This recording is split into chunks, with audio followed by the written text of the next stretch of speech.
আপনাদের স্বাগত। আমি প্রগতি শুরু করছি আজকের সংবাদ। ধেয়ে আসছে রেমাল। দীঘায় নজিরবিহীন তৎপরতা শুরু করেছে প্রশাসন। প্রসঙ্গত ঘূর্ণিঝড় রেমালের প্রভাব শুরু হয়েছে শনিবার রাত থেকে। উত্তাল হয়েছে নদী ও সমুদ্র। রবিবার সকাল থেকে দীঘা সহ জেলার উপকূলবর্তী এলাকায় চলছে মাইকিং। প্রবল শক্তিশালী ঘূর্ণিঝড় রেমাল ক্রমশ উপকূলের দিকে ধেয়ে আসায় তার আগাম সতর্কবার্তা হিসেবে দীঘায় প্রশাসনের তরফে শুরু হয়েছে মাইকিং। ধেয়ে আসছে রেমাল। দীঘায় নজিরবিহীন তৎপরতা শুরু করেছে প্রশাসন। প্রসঙ্গত ঘূর্ণিঝড় রেমালের প্রভাব শুরু হয়েছে শনিবার রাত থেকেই।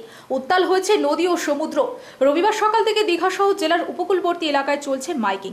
প্রবল শক্তিশালী ঘূর্ণিঝড় রেমাল ক্রমশ উপকূলের দিকে ধেয়ে আসায় তার আগাম সতর্কবার্তা হিসেবে দীঘায় প্রশাসনের তরফে শুরু হয়েছে মাইকিং। বছরের এই প্রথম ঘূর্ণিঝড়ে বিপর্যস্ত হতে পারে দক্ষিণবঙ্গের উপকূলবর্তী জেলাগুলি, এমনই আশঙ্কা হওয়া অফিসের। আলিপুর আবহাওয়া দপ্তর ইতিমধ্যেই বেশ কিছু জেলায় সতর্কতা জারি করেছে। দক্ষিণবঙ্গের উত্তর ও দক্ষিণ 24 পরগনায় লাল সতর্কবার্তা জারি হয়েছে। পূর্ব মেদিনীপুর জেলায় কমলা সতর্কবার্তা জারি হয়েছে। 25 মে শনিবার বিকেলের পর সন্ধ্যে থেকে দীঘা জুড়ে মাইকিং করে সতর্কবার্তা জারি করেছে দীঘা থানা ও দীঘা কোস্টাল থানার পুলিশ। দীঘায় মাইকিং করে স্থানীয় সাধারণ মানুষ থেকে শুরু করে দোকানদার এবং দীঘায় আসা পর্যটকদের জন্য সতর্কবার্তা জারি করেছে প্রশাসন। ঘূর্ণিঝড় এখনও বঙ্গোপসাগরে অবস্থান করে শক্তি বাড়াচ্ছে। রবিবার মাঝরাতে এই ভয়ঙ্কর ঘূর্ণিঝড় বাংলাদেশের খেপুপাড়াই উপকূল থেকে দক্ষিণ 24 পরগনা সাগরের মধ্যবর্তী কোনো উপকূলবর্তী অঞ্চলে আঘাত আনবে বলে আবহাওয়া দপ্তর সূত্রে খবর।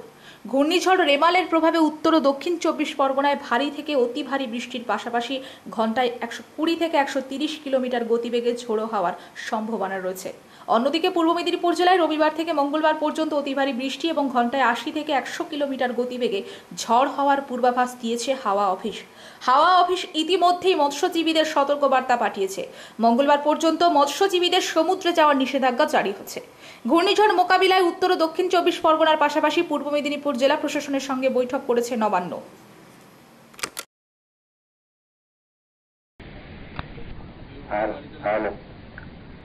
পূর্ব মেদিনীপুর জেলা পুলিশ তথা দীঘা মোহনা কোস্টাল থানার পক্ষ থেকে আগত সমস্ত পর্যটকগণ, স্থানীয় বাসিন্দা, দোকানদারগণ, সর্বস্তরের মানুষদের উদ্দেশ্যে জানানো যাইতেছে যে 26/5/2024 থেকে 28/5/2024 পর্যন্ত সমুদ্র উপকূলে রেমালের প্রভাবে সমুদ্র উপকূলে ঝড় এবং বৃষ্টি আছড়ে পড়ার সম্ভাবনা আছে।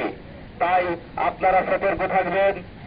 সমুদ্র স্নান সম্পূর্ণভাবে বন্ধ থাকবে। মৎস্যজীবীদের সমুদ্রে যেতে নিষেধাজ্ঞা জারি করা হচ্ছে। সমুদ্রে সমস্ত ধরনের কার্যকলাপ বন্ধ রাখার নির্দেশ জারি করা হচ্ছে। পূর্ব মেদিনীপুর জেলা পুলিশ তথা দীঘা মোহনা কোস্টাল থানার পক্ষ থেকে আগত সমস্ত পর্যটকগণ উত্তাল হতে পারে, তাই সকল পর্যটক বন্ধু ও দীঘার অধিবাসীবৃন্দের কাছে প্রশাসনের কাছ থেকে তরফ থেকে বিনম্র আবেদন, আপনারা কেবল সমুদ্রে জলে নামবেন না, সমুদ্রের পাশে ঘোরাঘুরি করবেন না।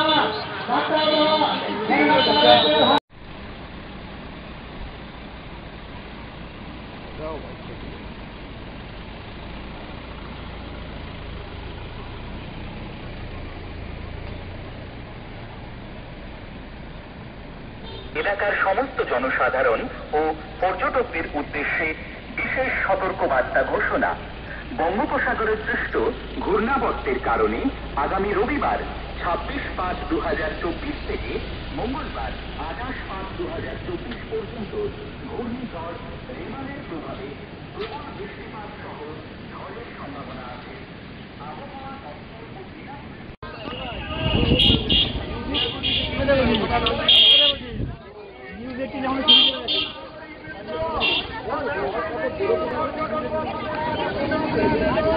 প্রশাসনের পক্ষ থেকে সমুদ্রে জলে নামবেন না, সমুদ্রের কাছে ঘোরাঘুরি করবেন না।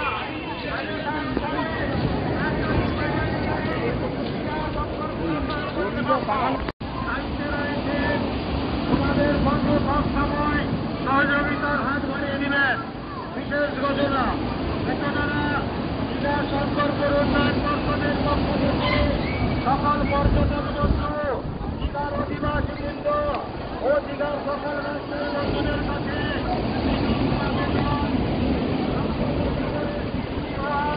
ঘূর্ণিঝড়ের প্রভাবে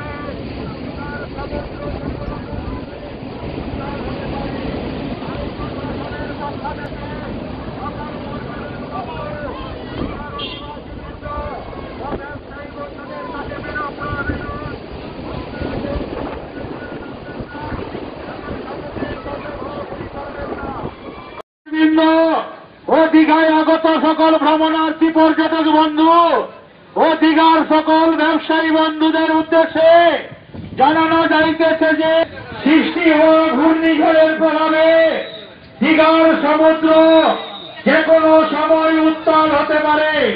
তাই দীঘার অধিবাসীবৃন্দ ও দীঘায় আগত ভ্রমণার্থী পর্যটক। পথ দুর্ঘটনায় মৃত্যু হলো দুই যুবকের। রবিবার নারায়ণগড় থানার মদন মোহন চক এলাকার ঘটনা। পুলিশ জানিয়েছে লরির চাকায় পিষ্ট হয়ে মৃত্যু হয়েছে শোভন দোলাইয়ের বয়স 21 বছর ও বাপন দোলাইয়ের বয়স 20 বছর। দুজনের বাড়ি খড়গপুর গ্রামীণ থানার ভেটিয়া এলাকায়। পথ দুর্ঘটনায় মৃত্যু হলো দুই যুবকের। রবিবার নারায়ণগড় থানার মদন মোহন চক এলাকার ঘটনা। পুলিশ জানিয়েছে লরির চাকায় পিষ্ট হয়ে মৃত্যু হয়েছে শোভন দোলাই বয়স 21 বছর ও বাপন দোলাইয়ের বয়স 20 বছর। দুজনের বাড়ি খড়গপুর গ্রামীণ থানার ভেটিয়া এলাকায়। ঘটনায় জানা গেছে রবিবার দুপুরে ধান বোঝাই একটি লরি সবঙ্গের তেমাথানির দিক থেকে মকরামপুরের দিকে যাচ্ছিল। পেছনে ছিল একটি মোটর বাইক। দুই যুবক ছিলেন। হঠাৎই মোটর বাইকটি নিয়ন্ত্রণ হারিয়ে লরির নিচে চলে যায়। দুজনেই লরির চাকায় পিষ্ট হন। ঘটনাস্থলে মৃত্যু হয় দুজনের। পুলিশ দুটি দেহ উদ্ধার করেছে। পুলিশ জানাচ্ছে লরিটিকে আটক করা হয়েছে, চালক পলাতক। পুলিশের বিরুদ্ধে পক্ষপাতিত্বের অভিযোগ তুলে থানায় বিক্ষোভ দেখালো বিজেপি। সেই বিক্ষোভে যোগ দিয়ে পুলিশকে হুঁশিয়ারি দিলেন বিজেপি প্রার্থী অগ্নিমিত্রা পল। বিজেপির অভিযোগ, ষষ্ঠ দফার লোকসভা নির্বাচনের আগের দিন ও ভোটের দিনে দাঁতন থানা এলাকায় একাধিক ঘটনা ঘটেছে। গ্রেপ্তার, আটক করা সহ আক্রমণ করা হয়েছে বিজেপি কর্মীদের ওপর। অভিযোগ উঠেছে তৃণমূল ও পুলিশের বিরুদ্ধে। পুলিশের বিরুদ্ধে পক্ষপাতিত্বের অভিযোগ তুলে থানায় বিক্ষোভ দেখালো বিজেপি। সেই বিক্ষোভে যোগ দিয়ে পুলিশকে হুঁশিয়ারি দিলেন বিজেপি প্রার্থী অগ্নিমিত্রা পল। বিজেপির অভিযোগ, ষষ্ঠ দফার লোকসভা নির্বাচনের আগের দিন ও ভোটের দিনে দাঁতন থানা এলাকায় একাধিক ঘটনা ঘটেছে। গ্রেপ্তার, আটক করা সহ আক্রমণ করা হয়েছে বিজেপি কর্মীদের ওপর। অভিযোগ উঠেছে তৃণমূল ও পুলিশের বিরুদ্ধে। ভোটের পরের দিন রবিবার দাঁতন থানা এলাকায় এমন ঘটনার প্রতিবাদ ও পুলিশের পক্ষপাতিত্বের অভিযোগ তুলে পুলিশের সঙ্গে দেখা করলেন অগ্নিমিত্রা। দাঁতন থানা এলাকায় তুরকা জেনকাপুরে ভোটের আগের দিন 3 জনকে বিনা অভিযোগে গ্রেপ্তারের প্রতিবাদ জানানো হয়। এছাড়াও ভোটের দিন সাবরাতে গোলমাল ও লুটপাটের ঘটনায় তৃণমূলের দোষীদের গ্রেপ্তারের দাবি তোলেন গেরুয়া প্রার্থী। একই সঙ্গে এলাকায় ভোট পরবর্তী হিংসা যাতে না ঘটে সেদিকে নজর দিতে বলা হয়েছে। পুলিশ পক্ষপাতিত্ব করলে আইন পদক্ষেপ নেওয়ার হুঁশিয়ারিও দেন অগ্নিমিত্রা।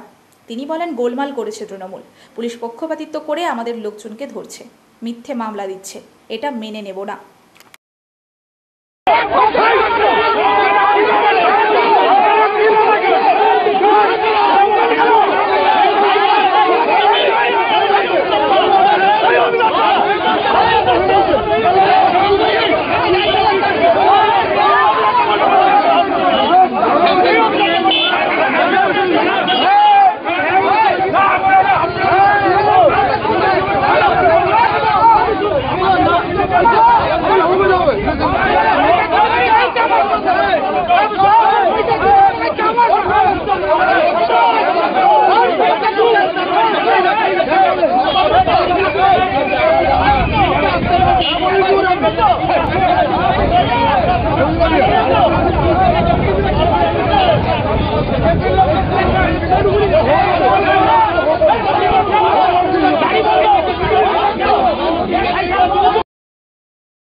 এটাই বলার যে আজকে 3 জন পুলিশ ছিলেন, ইনক্লুডিং এসডিপিও, আমাদের বেলদার আইসি এবং বেলদার সিআই এবং দাঁতনের আইসি। তাদের 3 জনকেই বলা হয়েছে যদি মনে করেন যে ভারতীয় জনতা পার্টির কার্যকর্তাদের ভয় দেখিয়ে তাদেরকে অ্যারেস্ট করবেন, ভয় দেখাবেন, ফলস কেস দেবেন এবং সবথেকে যে বড় অ্যালিগেশন পক্ষপাতিত্ব করে, টিএমসির পক্ষপাতিত্ব করে কাজ করবেন, তাহলে 4 তারিখের পরে আমি সাংসদ হচ্ছি, আপনাদের কিভাবে ব্যবস্থা নিতে হয় সেটা আমার জানা আছে। আর যদি সঠিকভাবে কাজ করেন তাহলে সঠিকভাবে দাঁতনের কাজ হবে, উন্নয়ন হবে, পশ্চিম মেদিনীপুরের কাজ হবে, উন্নয়ন হবে। আমরা এখানে কাদা ছোড়াছুড়ি, ক্রিমিনালিজম এই রাজনীতি করতে আসিনি, আমরা মানুষের জন্য কাজ করতে এসেছি, যেটা আমাদের মোদিজি শিখিয়েছেন। তাই মানে সহযোগিতা করে, কোঅপারেট করে যদি কাজ করেন তাহলে ভালো, আর যদি না কাজ করেন তাহলে তার ব্যবস্থা আমাকে নিতে হবে, যেরকম আসানসোলের পুলিশের এগেনস্টে নিয়েছি। এটুকুই বলার ছিল আপনাদের। সাবরাতে তৃণমূল কংগ্রেসের কর্মীরা হামলা চালিয়েছে গতকাল। সাবরা নিয়েও কথা হয়েছে, কারণ সেখানে বেলদার সিআই ছিলেন এবং তাকেও বলা হয়েছে, তিনি বলেছেন কমপ্লেন জানাতে। এখনো কোনো কমপ্লেন আসেনি। সেখানকার অঞ্চল সভাপতি বোধহয় ইফতেকার, অঞ্চল ব্লক সভাপতি ইফতেকারের নেতৃত্বে কালকে এই মারধর এবং মানে মহিলাদেরও ছাড়া হয়নি। একজন বৃদ্ধা 80 বছরের মহিলাকে মারধর করা হয়েছে, বহু আমাদের সমর্থকদের মারধর করা হয়েছে। তার কমপ্লেন হয়নি এখনো অবধি। আজকের মধ্যেই আমরা এফআইআর করছি এবং যদি ইফতেকারকে অ্যারেস্ট না করা হয় তাহলে এর মধ্যেও আমরা কিন্তু পক্ষপাতিত্ব দেখব এবং আমরা আইনি ব্যবস্থা নেব এবং আগামী দিনে কিভাবে কি আন্দোলন করতে হয় সেই বৃহত্তর আন্দোলনেও আমরা নামবো। এটাও বলে এসেছি, এটা ভুলে গেছিলাম। আর কোনো থানা ঘেরাও কর্মসূচি আছে না? শুধু হবে, এখন তো সবে শুরু হয়েছে, ট্রেলার, এখন ট্রেলার চলছে, সিনেমা আবি বাকি আছে। ঝাড়গ্রাম জেলার নির্বাচন 25শে মে নির্বিঘ্নে হয়েছে। এই লোকসভা জেলার 4টি বিধানসভার ইভিএম ভিভিপ্যাট শনিবার জমা পড়ে ঝাড়গ্রাম মহিলা কলেজের স্ট্রং রুমে। ঝাড়গ্রাম জেলার নির্বাচন গতকাল 25শে মে নির্বিঘ্নে হয়েছে। এই লোকসভার জেলার 4টি বিধানসভার ইভিএম ভিভিপ্যাট শনিবার জমা পড়ে ঝাড়গ্রাম মহিলা কলেজের স্ট্রং রুমে। পুলিশি কড়া পাহারায় সহকারী নির্বাচন আধিকারিক তথা গড়বেতা 1 ও গড়বেতা 2 ব্লকের বিডিওদের উপস্থিতিতে রবিবার ঝাড়গ্রাম লোকসভার অধীন গড়বেতা বিধানসভার ইভিএম ভিভিপ্যাট মেদিনীপুরের ডিসিআরসি থেকে ঝাড়গ্রামের স্ট্রং রুমে আসে। বিভিন্ন রাজনৈতিক দলের প্রতিনিধিরা সেখানে উপস্থিত ছিলেন। বিজেপির যুব মোর্চার সদস্য রণজিৎ সেন অভিযোগ করেন, একটি চাবি এনে প্রথমে তালার শিল খোলার চেষ্টা করা হয়, কিন্তু ভুল চাবির জন্য খোলা যায় না। পরে অবশ্য অন্য চাবিতে কন্টেনারের তালা খুলে ইভিএম ভর্তি বাক্সগুলিকে স্ট্রং রুমে ঢোকানো হয়।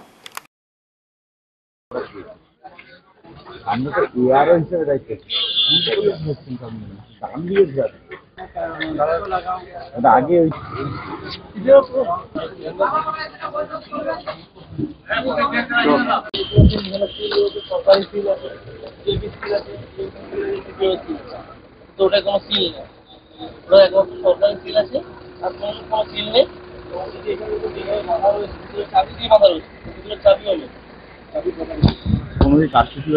দেখুন, একদম সম্পূর্ণ এদেরকে তো বিশ্বাস নেই। এদের তো সরকার থেকে মানে পুরো যে সরকারের আমলা টামলা যা রয়েছে এখানে, যারা ভোট করাচ্ছেন সবাই কারচুপির সঙ্গে যুক্ত আছে। আমরা বিগত দিনের আমরা রাজনীতিতে আমরা দেখেছি, বিগত দিনের ইলেকশন দেখে এসেছি।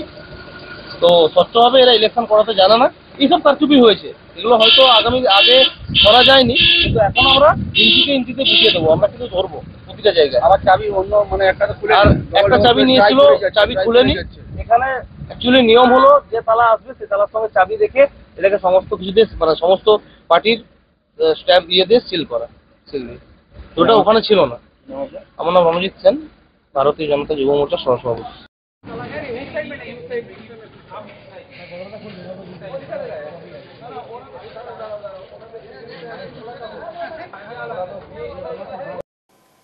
বাড়ি বাড়ি পৌঁছে মানুষকে সচেতন করলেন বিপর্যয় মোকাবিলা দপ্তরের কর্মীরা।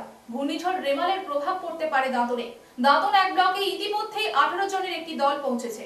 রবিবার বিকেলে দাঁতন 1 ব্লকের সুবর্ণরেখা নদী তীরবর্তী অন্ত্রী, মহেশপুর প্রভৃতি এলাকায় বাড়ি বাড়ি পৌঁছে মানুষকে ঘূর্ণিঝড় সম্পর্কে সচেতন করেন। বাড়ি থেকে না বেরোনোর নির্দেশ দেন তারা। বাড়ি বাড়ি পৌঁছে মানুষকে সচেতন করলেন বিপর্যয় মোকাবিলা দপ্তরের কর্মীরা। ঘূর্ণিঝড় রেমালের প্রভাব পড়তে পারে দাঁতনে। দাঁতন 1 ব্লকে ইতিমধ্যেই 18 জনের একটি দল পৌঁছেছে। রবিবার বিকেলে দাঁতন 1 ব্লকের সুবর্ণরেখা নদী তীরবর্তী অন্ত্রী, মহেশপুর প্রভৃতি এলাকায় বাড়ি বাড়ি পৌঁছে মানুষকে ঘূর্ণিঝড় সম্পর্কে সচেতন করেন। বাড়ি থেকে না বেরোনোর নির্দেশ দেন তারা। একই সঙ্গে যাদের মাটির বাড়ি তাদের ত্রাণ শিবিরে জিনিসপত্র নিয়ে পৌঁছে যাওয়ার বার্তা দেন কর্মীরা। ব্লক প্রশাসন জানাচ্ছে ঘূর্ণিঝড়ের অতটা প্রভাব হয়তো পড়বে না, তবুও সমস্ত রকম ব্যবস্থা রাখা হয়েছে। নদী তীরবর্তী এলাকার মানুষকে সচেতন থাকতে বলা হয়েছে। এদিন বিপর্যয় মোকাবিলা দপ্তরের কর্মীরা বাড়ি বাড়ি পৌঁছে মানুষকে সতর্ক করেন।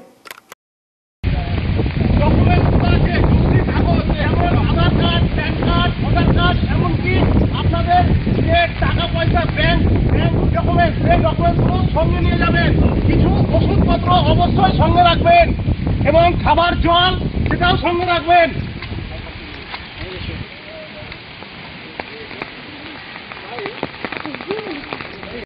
সেন্টারে গিয়ে আশ্রয় নেবেন। বিশেষ করে বাচ্চা এবং বয়স্ক যারা, তারাকে অবশ্যই সেখানে পাঠিয়ে দেবেন। আর আপনারা সঙ্গে রাখবেন আপনাদের জরুরি কাগজপত্র, যেমন Aadhaar card, pan card, voter card, এমনকি ব্যাংক ডকুমেন্ট, আর আপনাদের কোনো দলিলপত্র সেগুলো সেখানে সঙ্গে রাখবেন। কিছু ওষুধপত্র সঙ্গে রাখবেন। আর অবশ্যই সাইক্লোন সেন্টারে চলে যাবেন, তাহলে একটু আপনাদের বিপদ থেকে রক্ষা পাবেন। আজকে রাত্রে মানে 8টা থেকে তোমার এখানে ল্যান্ডফল হবে এই আমার ওয়েস্ট বেঙ্গল, তখন আপনার সতর্ক থাকতে হবে, বুঝলি? আচ্ছা, কিছু অসুবিধা হলে ব্লক অ্যাডমিনিস্ট্রেশন আছে, ব্লকে ফোন করবে, ব্লকে জানাবে, ঠিক আছে? ব্লক অফিস সবসময় মনিটর করছে, এনডিআরএফের কমান্ডার সাহেব আছেন, টিম আছে। 60-70 কিলোমিটার পার আওয়ারকে ও দ্রুত গতি থেকে আপনার এখানে মানে হিট করবে, ভয় ভাঙে যাবে, মানে তোমার কি এই গাড়িটা যেটা উড়ে যাবে। তো আপনার কী করবে, এরকম তো থাকবেন না, ভালো কোনো পক্কা মকান এরকম থেকে থাকতে হবে। ভোটের দিন দুপুরে নদীতে মাছ ধরতে ও স্নান করতে নেমে তলিয়ে যাওয়া যুবকের দেহ উদ্ধার করলো এনডিআরএফ। রবিবার দুপুরে যুবক বিপ্লব সিং এর দেহ উদ্ধার হয়। এদিন দেহ ময়নাতদন্তে পাঠিয়েছে পুলিশ। ভোটের দিন দুপুরে নদীতে মাছ ধরতে ও স্নান করতে নেমে তলিয়ে যাওয়া যুবকের দেহ উদ্ধার করলো এনডিআরএফ। রবিবার দুপুরে যুবক বিপ্লব সিং এর দেহ উদ্ধার হয়। পুলিশ এদিন দেহ ময়নাতদন্তে পাঠিয়েছে। শনিবার দুপুরে মহেশপুর এলাকার 4 বন্ধু সুবর্ণরেখা নদীতে মাছ ধরতে ও স্নান করতে নেমেছিলেন। নদী পারাপার করার সময় অন্ত্রী এলাকার যুবক বিপ্লব তলিয়ে যান। বন্ধুরা জানিয়েছিল তারা চেষ্টা করেও বন্ধুকে তুলতে পারেনি। খবর পেয়ে পুলিশের পক্ষ থেকে বিপর্যয় মোকাবিলা দপ্তরে জানানো হয়। দলটি তল্লাশি চালায়, তবে শনিবার রাত পর্যন্ত দেহের হদিশ মেলেনি। রবিবার দুপুর নাগাদ মহেশপুর এলাকা থেকেই দেহ উদ্ধার করে তারা। ডুবুরি নামিয়ে জলের তলা থেকেই দেহ তুলতে সক্ষম হয়েছে বিপর্যয় মোকাবিলা দপ্তর।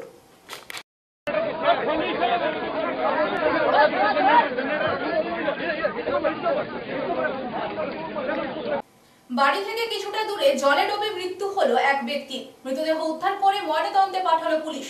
ঘটনাটি ঘটেছে পশ্চিম মেদিনীপুর জেলার দাঁতন 2 নম্বর ব্লকের তররুই গ্রামে। বাড়ি থেকে কিছুটা দূরে জলে ডুবে মৃত্যু হলো এক ব্যক্তির। মৃতদেহ উদ্ধার করে ময়নাতদন্তে পাঠালো পুলিশ। ঘটনাটি ঘটেছে পশ্চিম মেদিনীপুর জেলার দাঁতন 1 ব্লকের তররুই গ্রামে।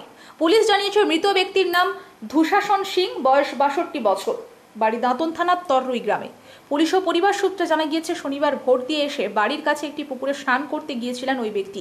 এরপর দীর্ঘক্ষণ বাড়ি না ফেরায় খোঁজ শুরু করে পরিবারের লোকজন। সেদিন তার খোঁজ মেলেনি।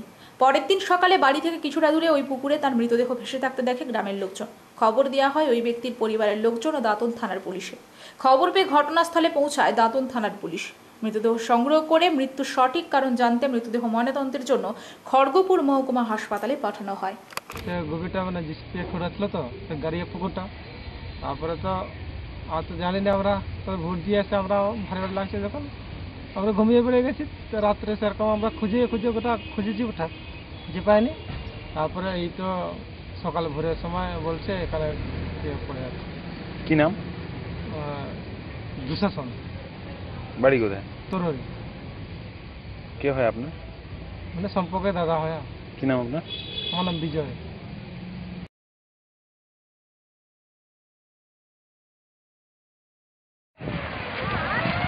এখন এদিকটা দাম চলো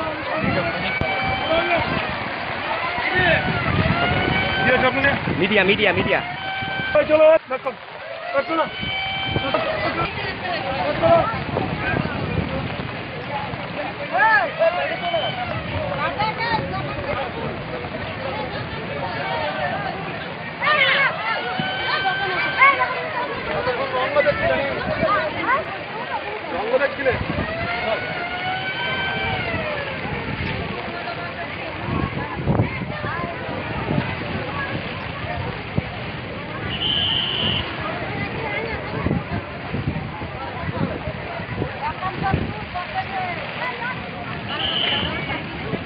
নিজে ভেজ প্রথমে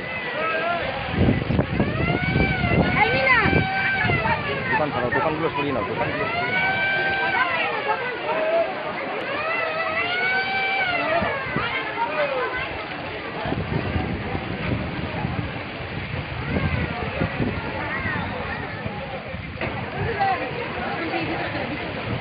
গাড়ি আছে, গাড়িতে ঢুকবে একটা